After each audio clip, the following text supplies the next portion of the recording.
Butterfly wings in a shoebox. Marta woke with a start, and early. It was dark still. She lay there with her eyes open, searching for the window, trying to remember what day it was. Then she remembered. She rose after a few minutes and went and sat at the kitchen table, watching the window that looked out onto the empty lot next door. Marta sat silently, listening to the first of the birds outside. After a few minutes she made her coffee and waited for the sun. By the time she was drinking the dregs, dawn had broken quietly before her. Marta stood and dressed quickly. It would be Sanday's birthday tomorrow, and Marta wanted the best for her daughter in the way of gifts. She had an entire day to plan and to think about what Sanday might want. She would find small items full of memory and love, just for Sanday. For Sanday to remember, just remember, on her day of the year. That's what birthdays are for, right? Memory and love. Marta crawled to the back of her closet, searching in the dark for the box. She pulled out an old shoebox. Dark, heavy cardboard that had once held Sanday's first pair of real women's-sized shoes, given for Sanday's 12th birthday. Sanday had been so proud of those ugly flats, heavy and clunky and dirty after the first week. But Sanday had loved them, and now all that Marta had left was the shoebox. It was perfect, though. Perfect thickness, and it would burn easily.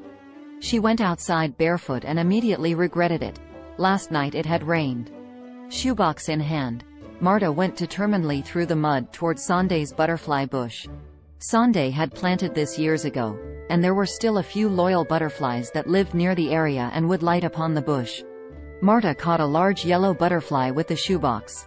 She smiled, holding it in her hand, tracing the tiny perfect grooves in the yellow wings. Sanday had caught one of these a long time ago, and kept it in her room. She'd named it George Washington and fed it whipped cream in a bowl. That butterfly had lived years longer than any butterfly Marta had heard of. She'd even read up on those things in the Encyclopedia Britannica. Finally, Georgie had been crushed by a visiting friend. Marta killed it quickly and deftly, and brought it back inside, not cleaning the mud off her feet, and put it between papers under a book, and left it to dry. She went up to the attic. There was a single bulb in the attic that barely lit 4 feet, but by it Marta was able to find what she was looking for: a small string of old Christmas lights.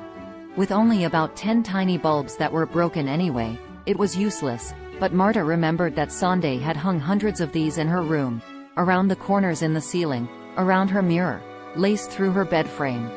Not even in Christmas time. It would bring a smile to Sanday's face. Marta remembered the string of blue lights that Georgie Washington had loved to light on. He slept there, and then Sanday had moved them to her headboard where she could watch the butterfly when she was lying down. Marta went downstairs again, listening to her knees creaking as she slowly descended the rickety plywood ladder. She slipped the lights into the shoebox, where they curled up in a corner like they had lived there all their life. Marta smiled at them. Marta cut out a piece of the newspaper's arts section, Sanday's favorite part, and made a little pouch, into which she poured some lavender, some thyme, some rosemary, some lemon peel, some cinnamon, to make the only tea Sanday had not refused to drink. She tied it with a little ribbon and put it in the center of the ring of light bulbs. Marta checked on the butterfly wings.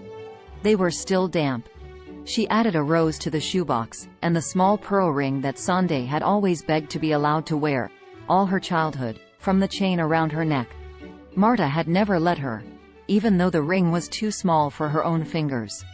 Instead, she had worn it as a kind of necklace. Only now did she regret never letting Sanday wear it. Marta added to the box a small, faded picture of herself and Thomas, taken almost 18 years ago. Dear Thomas, who had been lucky enough to die before Sanday. He had never been forced to go through the pain of losing their daughter as Marta had. She took a last look at Thomas's friendly, grinning face, and her own. Bright, and almost too happy. That face was as happy as Marta had ever remembered being. The picture had been taken just after Marta had told Thomas she was pregnant. With Sanday. Only last week Marta had found Sanday's old paintbrush, the very first one, bought at a yard sale from their ancient neighbor. Much to Marta's chagrin, the neighbor, Mr. Lazier, an artist himself, had convinced Sanday on the virtues of pursuing art, Marta wanted Sunday to go into literature, and Sunday had bought the paintbrush, thick and long and very old, for a few cents. Mr. Lazier had thrown in some of his old tubes of paint, and Sunday had achieved liftoff. She'd painted every day for years, using her minute allowance for more paint and canvases, and had asked for nothing but money for paint supplies for birthdays and Hanukkah. A tear fell into the shoebox with the stained paintbrush. It was nearly noon.